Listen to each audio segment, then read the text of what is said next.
سلام ہو اس درِ پنجتن پر جہاں خدا کی حجت تمام ہوتی ہے۔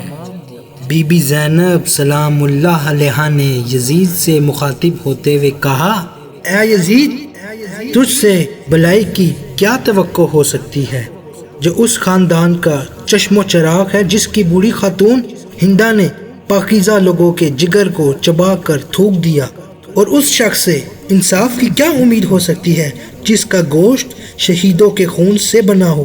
وہ شخص کس طرح ہم اہل بیت پر مظالم ڈھانے میں کمی کر سکتا ہے جو بغض و عداوت اور کینے سے بھرے ہوئے دل کے ساتھ ہمیں دیکھتا ہے؟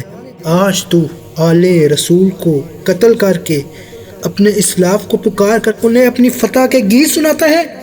تو ان قریب ان کافر بزرگوں کے ساتھ جا ملے گا، تب تو اپنی گفتار و کردار پر پشیمان ہوگا کہ کاش میرے ہاتھ شل اور میری زبان بولنے سے عاجز ہوتی اور میں نے جو کچھ کیا اور کہا میں اس سے باز رہتا۔ اے یزید، لعنت ہو تیرے کردار پر۔